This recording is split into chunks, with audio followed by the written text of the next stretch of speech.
ازيكم عاملين ايه؟ يا رب تكونوا بخير وانتوا تسمعوا الفيديو ده. النهارده بسرعه جدا كده جايبه لكم كل الطرق اللي انا قريت عنها وجربتها علشان اعالج الموضوع ده بنات كتير جدا جدا مننا، واحنا بنقطع السلطه واحنا بنعمل اكل واحنا بنعمل اي حاجه في البيت فيها فلفل اخضر، بنفاجئ ان الفلفل كان حراق ونكتشف ان في نار في ايدينا بعد ما يعني نخلص تقطيع. طبعا بتبقى مأساة وبنفضل قاعدين متأزمين جدا جدا.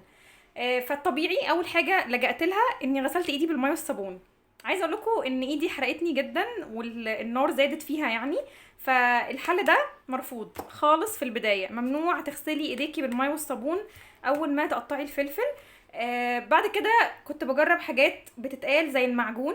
برضو المعجون للأسف يعني كان من أسوأ الحاجات اللي استخدمتها، لأنه حسسني يعني زي احساس كده ساقع في البداية، وبعد كده ما حسيتش بأي فايدة خالص بعد ما استخدمته، وكانت يعني كأني لم أكن حطيته يعني.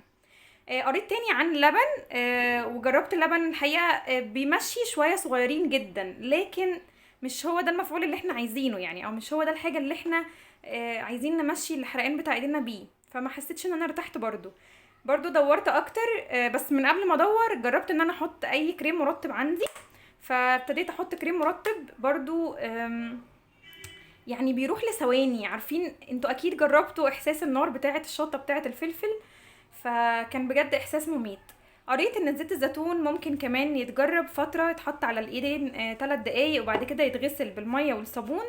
بس برضو يعني كانت نتيجته ضعيفه. وقريت عن الزبادي كمان ونتيجته كانت زي النتيجه بتاعه اللبن. ايه الحاجة الوحيدة اللي جابت معايا نتيجة؟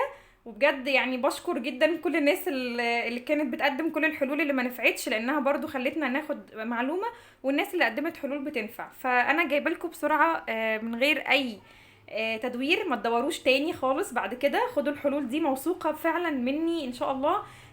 عن تجربة انا جربتها بعد كل التدوير ده، وهي دي اللي نفعت معايا. الكحول الإيثيلي اللي هو تركيزه 70%. الكحول حاجة سحرية بتتحط على الايد، مجرد ما ترشي كده مثلا على الجزء اللي وجعك خلاص هتدعكي كده. بجد بجد مش قادرة اوصفلك انت هتحسي بايه. انت هتحسي انه كأن النار دي بتتشال مع كل نقطة كحول بتطير من ايدك. هي بس حسب حرقان الفلفل. لو الفلفل حرقانه كان قوي جدا هتضطري انك تحطي من مرتين ل3 مرات كحول علشان تمشي كل الحرقان اللي انت حاسه بيه. لو ما عندكيش كحول وما عندكيش زيت زيتون، بما انه كان افضل نتيجة بعد الكحول، تقدري تستخدمي اسيتون اللي هو بتاع الضوافر. هتلاقيه عند كل الناس، كلنا كبنات بنستخدمه عشان نشيل مانيكير من ايدينا. هتفتحيه عادي جدا وهتحطي على ايدك برضو او على قطنة، حسب يعني كل حد الازازة بتاعته شكلها ايه. وهتدعكي كده ايديكي من جوه ومن بره حسب الحرقان انت حاسه بيه فين. وبرضو الكحول بيدي نفس تأثير الأسيتون، والأسيتون بيدي نفس تأثير الكحول. فدي الحاجات اللي أنا فعلا شفتها وبالنسبة لي جابت نتيجة 100%، هي الكحول والأسيتون. يجي بعدهم زيت الزيتون. يجي بعدهم في مرتبة يعني تالتة هي اللبن والزبادي، لأن هما تقريبا نفس الافكت. لكن ممنوع خالص تستخدمي المرة الأولى المعجون أو الكريم المرطب او الصابون على طول. بعد الكحول والاسيتون تقدري بعدها، بعد ما تحسي ان النار اللي كانت في ايديكي دي راحت تماما، تقدري تغسلي ايديكي بالميه والصابون، والموضوع كده هيبقى انتهى.